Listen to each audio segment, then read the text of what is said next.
Hello my children, my name is Chelsea Suarez. Some of you know me as Vex. Let's get to it. So some of you are probably looking at me and you're saying, Vex, you have not posted a video in 2 weeks. I'm angry at you. And which I will reply.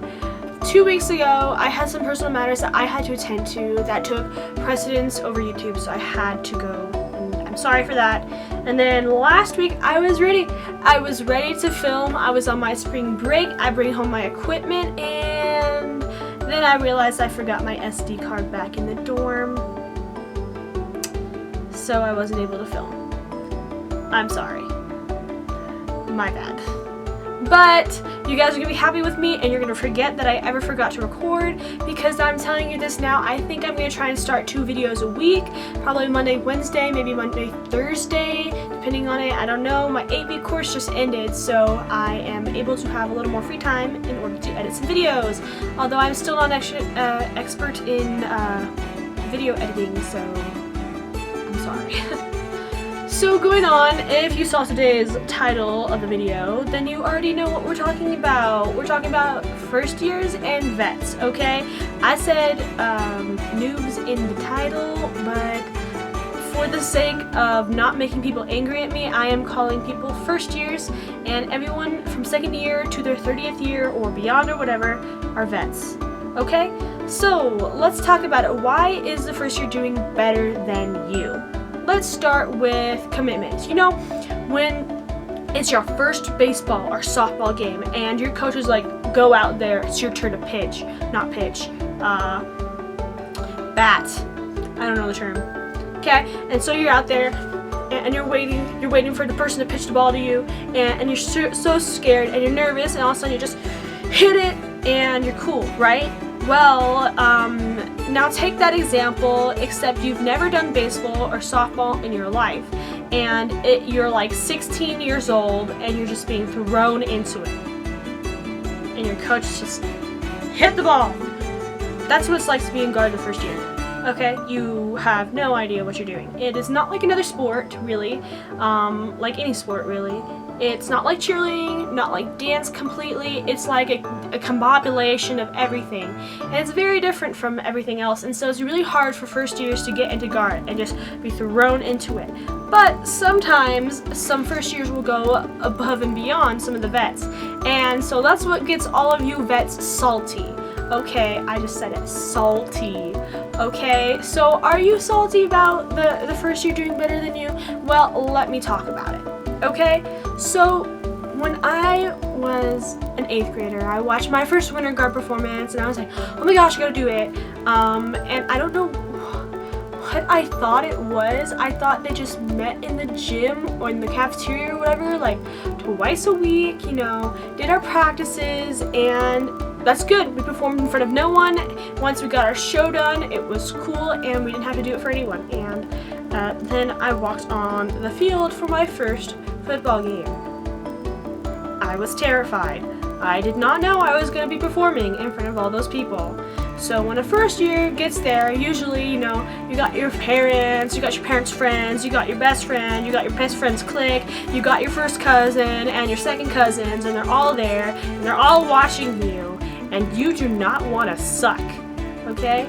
That is very, very strong feeling, and it really motivates, I should say, the first years to do better. It motivates them to practice, it motivates them to be a little more committed, it motivates them to listen to the instructor. I feel like a lot of vets tend to kind of, I've been there, done that, you know, my first year, you know, for instance, your school's fight song.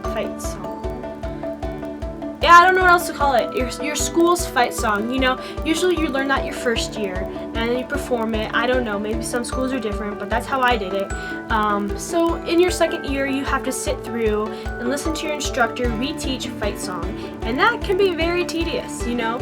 You already know it, you already know the counts, you did it like 1,600 times last year, so now you have to do 1,600 times more, and now you have to sit through like 3 hours of instruction about the fight song. yeah, I get how that can be tedious, and I get how you can really like not listen to it, you know. And it happens to a lot of vets, you know. They'll have like a 3 in the show on rifle, and so they go home and they're practicing 3s, and they got their 3 down, and so then they go on YouTube and they look up videos, and they're like, whoa, this guy just did a 6 catch behind his back, do the splits. I want to do that, you know. Where did I get that toss from? So you go and you try to do that, and so all of a sudden you aren't practicing your show tosses, you're practicing the 6 catch behind your back and splits. All of a sudden your technique goes down the drain as you're trying to force your way up to a 6. Yeah, no.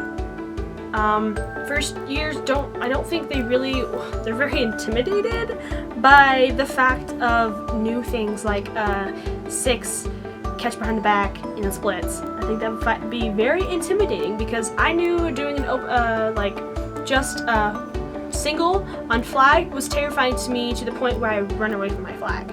So I don't know how anyone would want to do that.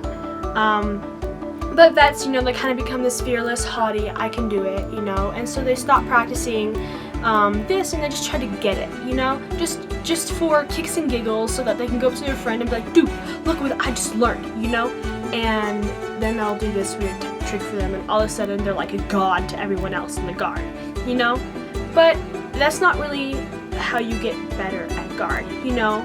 When you're first year, you don't go straight to those crazy techniques, crazy tricks I should say.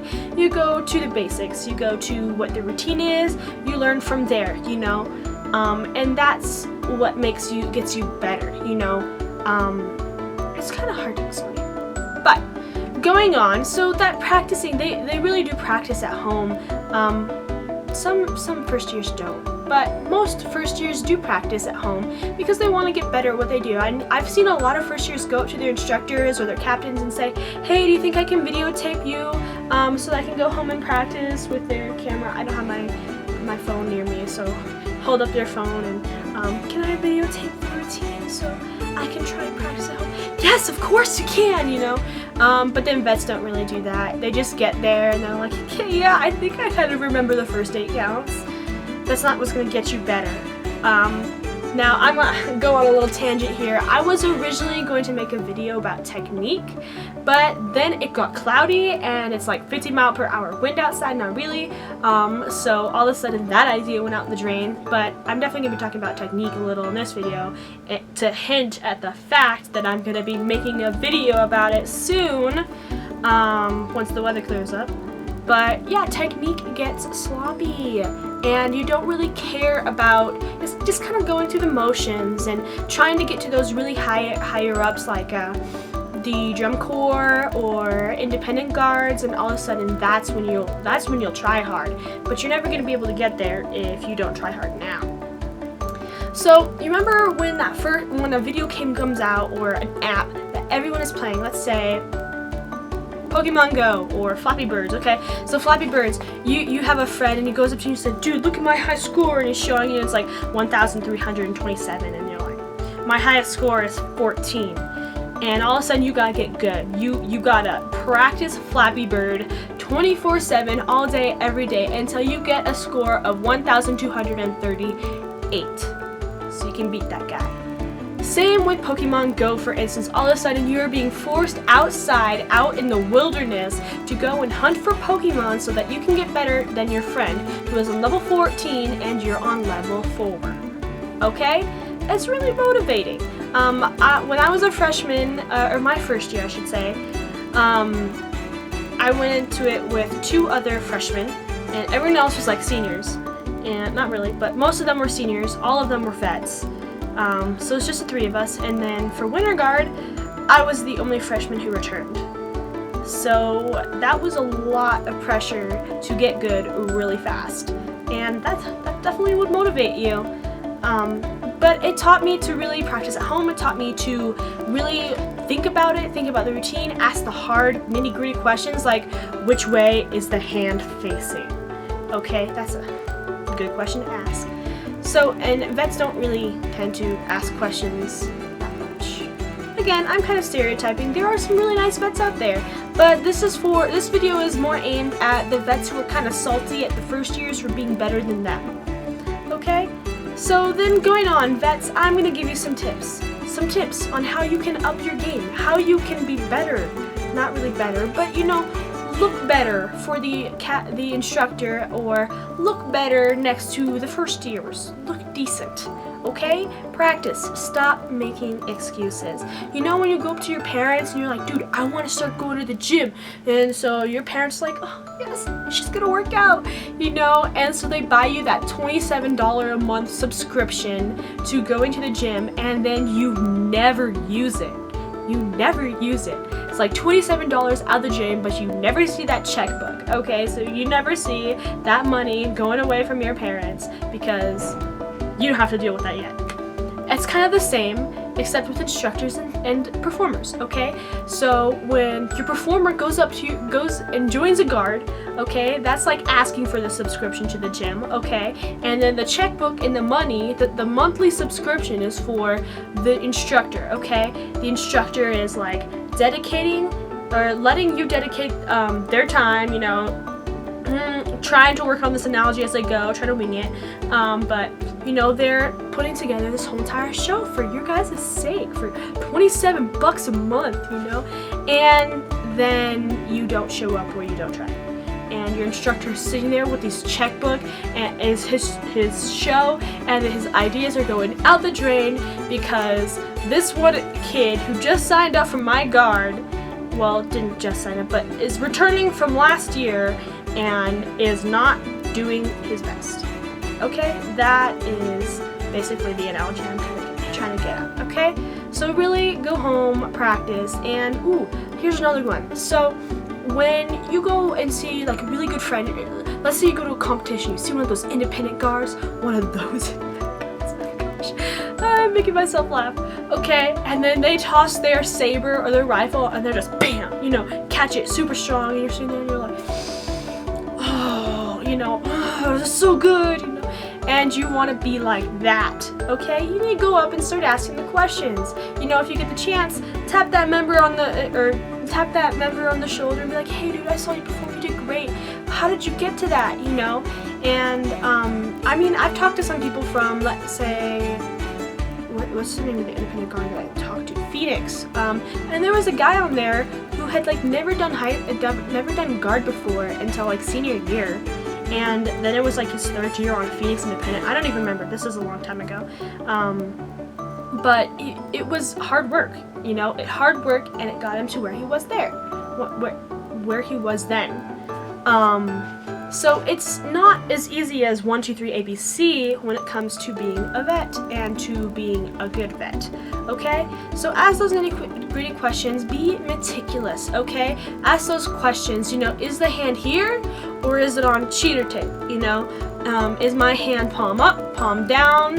What is this move? What is the plane? What is the angles in my toaster? Is that the 45 or is it straight forward or the side? Ask those kinds of questions. It will make you a better performer, not just a vet, because then you're asking the question for the sake of other people, and you're also asking it for the sake of you. You will get better, and people around you will get better, and that's how to be a good vet, So then going on technique, okay? I don't know, I'm going back to this again, but when they do a rifle toss and they catch it really strongly, and you're just like, oh my gosh, how did they do that? Be meticulous, okay? Go in front of a mirror, spin at home, spin in front of your friend, spin in front of anyone, really, and ask, what am I doing wrong? Or what looks wrong? How could I be better? It is practice. I've seen people, you can go up to a person and be like, hey, how did you get to be where you are? When they're going a long-winded story. My grandma was a legacy, at WGI, and then my father got a scholarship from WGI and went to college and got an education and a minor in dance. I have to continue that legacy, so I practice for 3 hours every day after school, religiously, and just that's not gonna be me, but thank you for that input. Or you can go up to your friend and you'd be like, hey dude, you've been doing really good on that routine. How did you get to that point, you know?